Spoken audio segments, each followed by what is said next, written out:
Sudah lebih dari 15 tahun, Mbah Satinem dikenal sebagai pembuat dan penjual tempe keliling.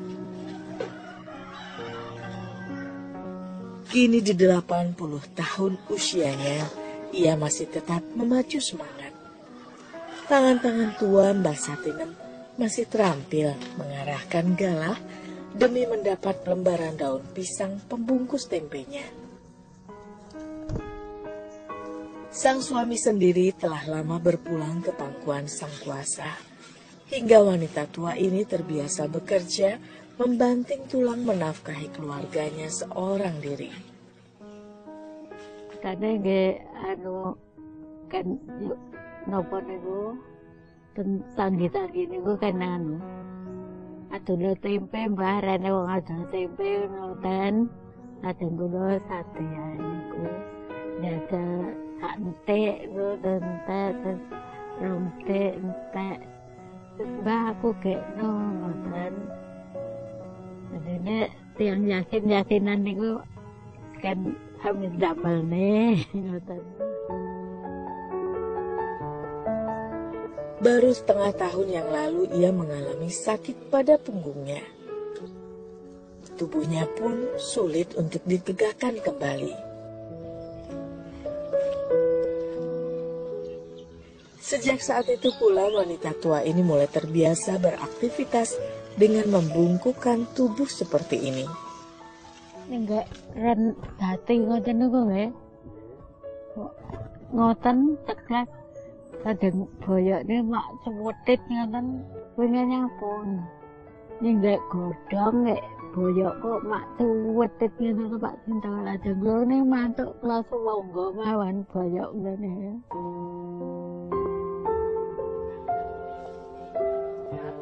Saat ini, Mbah Satinem tak hanya memperjuangkan hidupnya sendiri, karena ada si bungsu yang masih jadi tanggung jawabnya.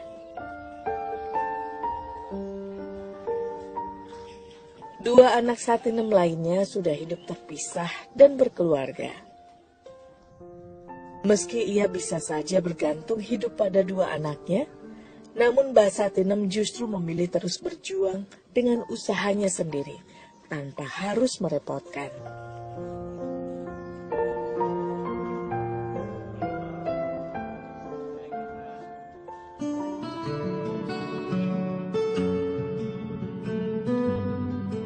Kacang kedelai, ragi, serta tepung beras merupakan bahan-bahan yang harus disiapkan untuk membuat tempe. Semua bahan-bahan tersebut didapatkan Mbah Satinem dari toko yang tak jauh dari rumahnya. Atas kebaikan sang pemilik toko pula, Satinem bisa mendapat kemudahan pembayarannya. Lajeng berikut di tempe lho. Ngoten niku kayak kula mengke rek iter asal yatra gasa welas napa kali dosa ngoten cukup ning ngoten.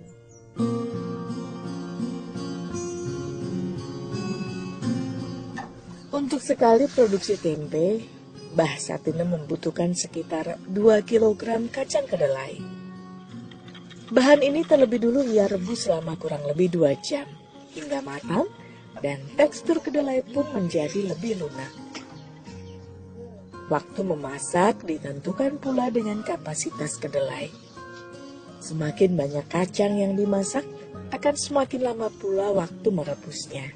Sak telase kali kilo niku widak gasa. Tetek nggih langkung ngoten. Mboten mesti nek.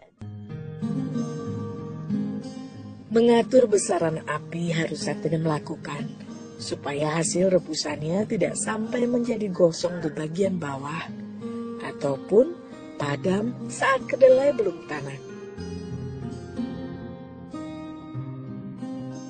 Rebusan kedelai yang telah matang pun harus segera diangkat, agar tidak menjadi terlalu lunak. Kedelai yang terlalu lunak akan mudah hancur pada saat proses pelepasan kulitnya nanti.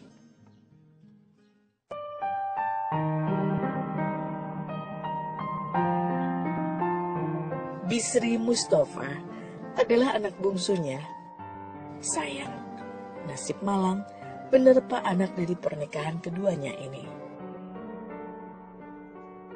Mbah Satinem sendiri pun tak mengetahui dengan pasti penyebab anaknya bisa mengalami kondisi yang seperti ini. Suasana hatinya akan berubah dan cenderung mudah marah tanpa alasan yang jelas. Kali kula niku nggih teteng berangas ngoten teteng boten ngoten. Nggih nek jajane rokoke genep anune genep ngono di duit di duitnya ya tanggulannya sebuah pari.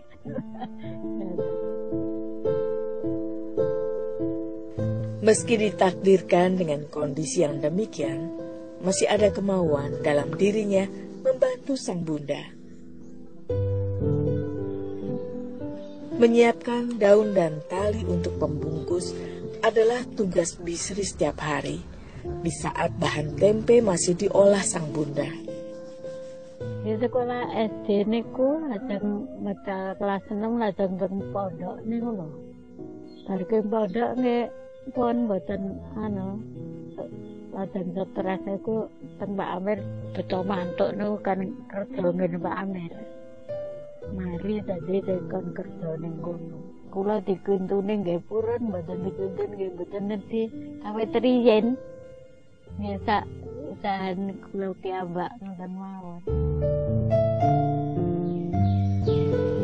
Tak ada sumber air yang mengalir ke rumahnya, membuat Mbah Satinem menumpang di kolam penampungan milik kerabatnya. Air di kolam ini sebenarnya berasal dari aliran sungai yang sengaja dialirkan, agar tak perlu lagi menuju sungai. Sejak dipersilahkan menggunakan kolam ini, Mbah Satinem pun tak perlu lagi jauh berjalan kaki ke sungai, hanya untuk mencuci kedelai-kedelai ini. Dalam niku napa asal si gadah jeding. Nah toyane kata yang ngiles niku. Ngiles iki bar diles disirami bolak-balik ngono. Kayak golek ra ngasih perat ya rapi tempene. Mengke lek teng sekolah ra biar biur. Ombahe barang iso resik. Kedelai yang sudah matang memang harus dicuci kembali untuk melunturkan air sisa perebusan. Cara tradisional mencuci dengan menginjak-injak kedelai tetap ia gunakan, sekaligus pula untuk memecahkan butiran kacang kedelai menjadi dua. Dirinya harus berhati-hati agar tidak terpeleset, mengingat tubuhnya yang tak lagi bugar seperti dulu. Apalagi untuk mendapatkan kedelai yang bersih dengan baik, Mbah Satinem harus berkali-kali membilasnya dengan air seperti ini. Kulit-kulit biji kedelai yang terlepas dari proses penginjakan kedelai tidak dibuang oleh Mbah Satinem. Sebab nenek 80 tahun ini punya alasan tersendiri untuk tetap menggunakan kulit-kulit ini nantinya. Rugi mas lek dibuang. Tak tetengge ya ning dina lek digawe tempe. Ngoten lho. Lan niku kasute kuat enten sak teteng niku plastik niku kasute. Kacang-kacang kedelai yang telah bersih kini memasuki proses perebusan tahap kedua. Namun perebusan yang kedua ini tidak memerlukan waktu yang lama. Begitu air tampak mendidih, maka kacang harus segera diangkat dan ditiriskan.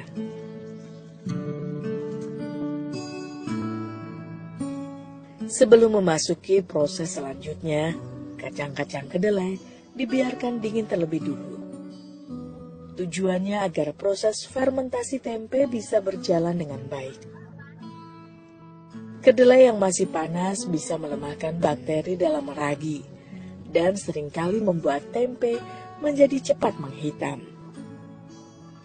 Kedelai yang telah dingin siap untuk dilakukan peragian. Namun sebelumnya Mbah Satinem menambahkan tepung beras pada kedelai buatannya. Untuk 2 kg kedelai, ia mencampurkan sekitar 500 gram tepung beras.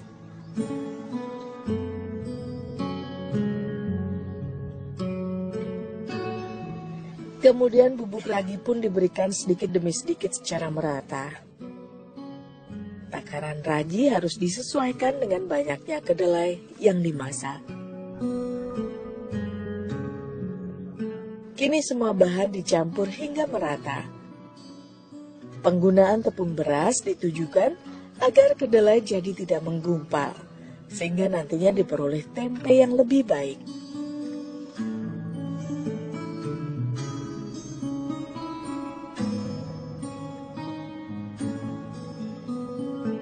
Tahap terakhir yang dilakukan adalah pembungkusan.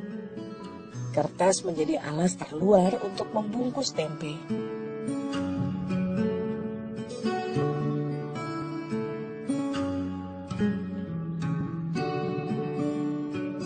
Kertas-kertas bekas ini ia dapatkan dari toko langganannya dengan harga Rp3.000 per kilogram.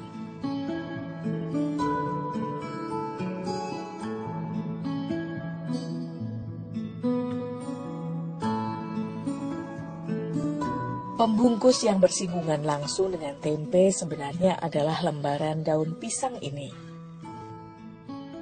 Namun Mbak Satinem juga kerap menggantinya dengan daun jati ataupun daun kunyit. Sampun asale buntel keketelan niku teng boyo kecil dan kendel ngletak ngaten mangke buntel malih ngaten. Terus teng kecil ngaten teng boyo. 2 tangkup tempe ditempatkan Mbah Satinem untuk 1 bungkusan. Tangan terampilnya seakan sudah mengetahui ukuran yang pas untuk tiap tangkupannya. Pematangan atau proses fermentasi tempe-tempe ini membutuhkan waktu sekitar 1 hingga 2 hari. Nantinya harga 1 buah tempe dibanderol sebesar Rp500. Namun jika membeli 5 tempe sekaligus, ia akan menjualnya dengan harga Rp2.000 saja.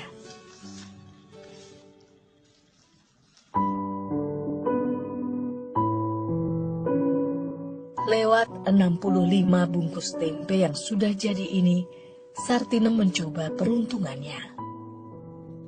Menjemput rezeki yang sudah Tuhan siapkan di luar sana.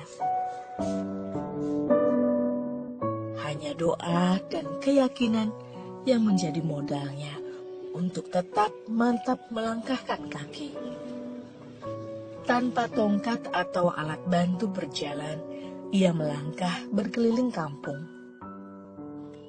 Kaki rentanya masih kokoh berderap menyisiri jalanan demi lembaran rupiah. Tubuh bungkuknya pun seakan tak menjadi penghalang besar untuknya mengais rezeki. Bubuknya bukan kangelan biasa. Mungkin kita tempe ngoten biasa melambah ngoten sekali itu sambil disekonan ini kan padaran niku badane kaget malah kaya rasa jangkah ngono Mas malah gitu dah. Beruntungnya ia tak perlu lagi berteriak menawarkan dagangannya. Karena mayoritas tetangganya pun sudah menjadi pelanggan setia tempenya. Ia hanya cukup mendatangi dari satu rumah ke rumah lainnya. Dan tempenya pun dibeli tanpa harus melalui proses tawar-menawar lagi.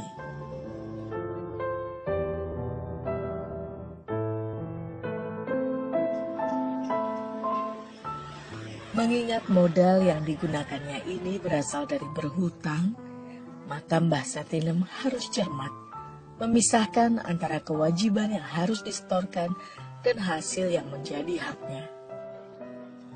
Dan sebagian lagi, ia harus sisihkan pula untuk kebutuhan obat yang wajib dikonsumsi anaknya.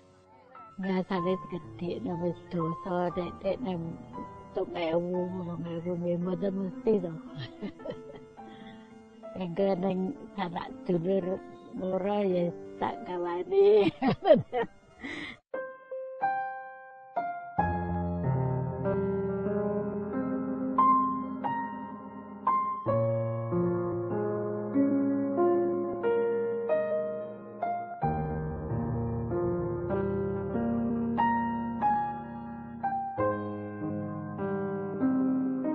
Berjalan kaki dengan kondisi tubuh yang demikian sudah pasti menimbulkan rasa lelah. Namun Mbah Satinem lebih memilih untuk menahannya sedikit demi putranya yang menunggunya di rumah.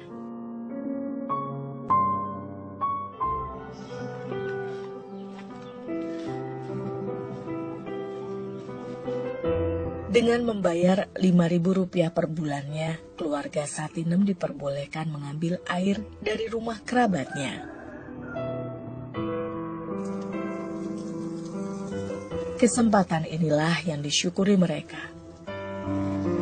Sebab dari sinilah segala kebutuhan masak dan air minum mereka berasal.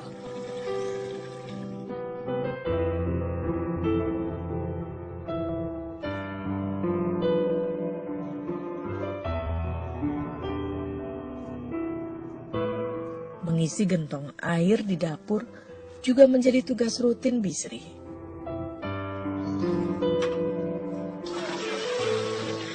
Maklum saja, kondisinya yang tidak stabil ini membuat dirinya sulit mendapat pekerjaan. Misalnya ini melampang betul tempe ini makune bungkus ini kados mboten mentolo. Embet kayak gula niku garuk, rabuk, nyapu, dibayar 3.000.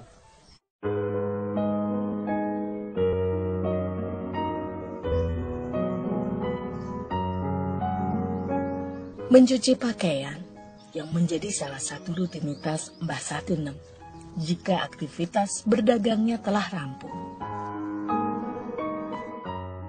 Sedapat mungkin wanita tua ini tetap berusaha melakukan kewajibannya sebagai ibu rumah tangga.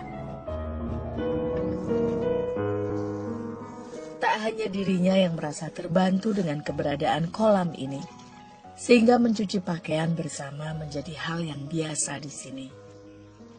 Beruntungnya, tak ada celah yang membedakan antara dirinya dengan yang lain, sehingga tak pernah ada rasa tersisihkan karena kondisinya saat ini.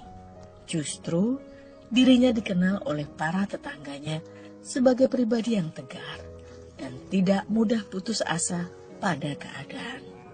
Anu nih, ketemu awakku ngono, dadi manen dorong ya ngantuk. Saya penak uwak-uwik.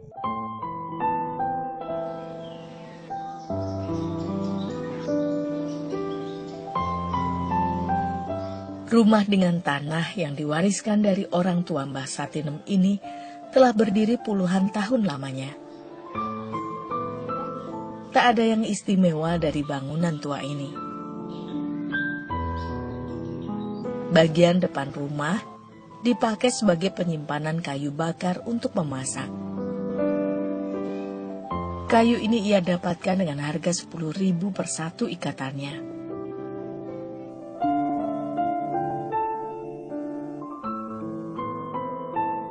Sedangkan di bagian dalamnya hanya teronggok 2 ranjang usang dengan kasur tipis sebagai alas beristirahat penghuninya.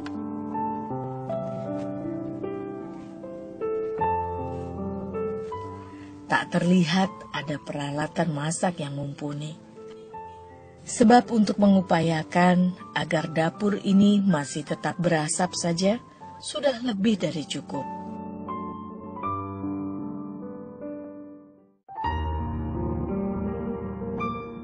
Bagi Mbah Satinem ataupun anaknya, bukanlah menu makanan yang terpenting. Namun, bersama siapalah kita menikmati menu sederhana itu. Bisa menikmati rezeki Tuhan dengan hati yang ikhlas bersama orang terkasih, dipercaya mampu membawa kebahagiaan tersendiri dalam hidupnya. Selalu ada cara untuk mensyukuri nikmat Tuhan. Tak harus selalu dengan cara mewah. Sebab bersyukur dan menjadi bahagia bisa dilakukan dengan cara sederhana. Ya, berarti dia tak opering ngono ae tak ngoten sak-sake. 3 jenis obat penenang inilah yang harus rutin diminum Bisri tiap pagi dan sore. Dengan obat ini, kondisi mental dan suasana hati anaknya jadi lebih terkontrol. Namanya ku ngopane Bisri tok niku.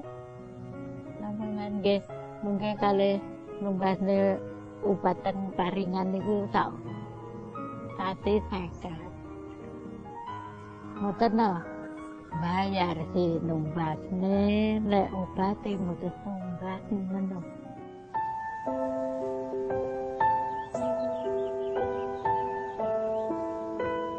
Pernah mengalami gangguan persendian di bagian punggungnya, seakan jadi alarm bagi Mbah Satinem untuk rutin mengontrol kesehatannya. Meski tak sering dirasakan, namun tubuh rentahnya akan memberikan reaksi jika keletihan telah melanda.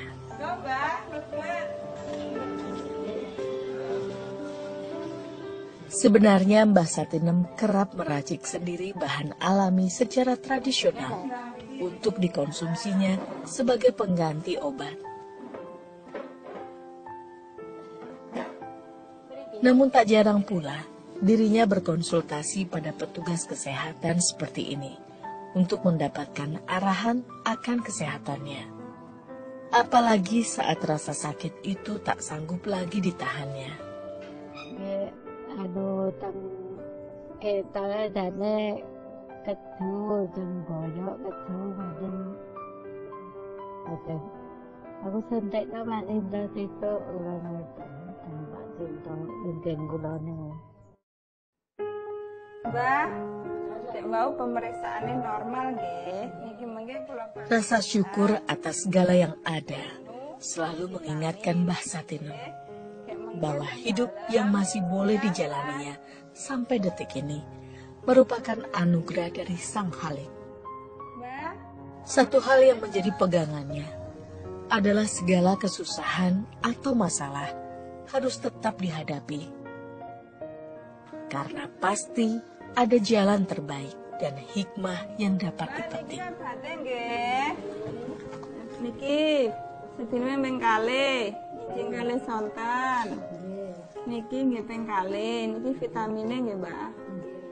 Segala bentuk kesabaran hati yang tulus niscaya akan membuahkan sebuah kebahagiaan sejati untuk mereka tepat pada waktunya. Kadang sehat ngoten panjenengan nggih sehat angkat waras ngoten. Bisri niku wis kaya ngono kuwi wis ben kula tenang nih ngoten mawon. Lihatlah dan bukalah mata.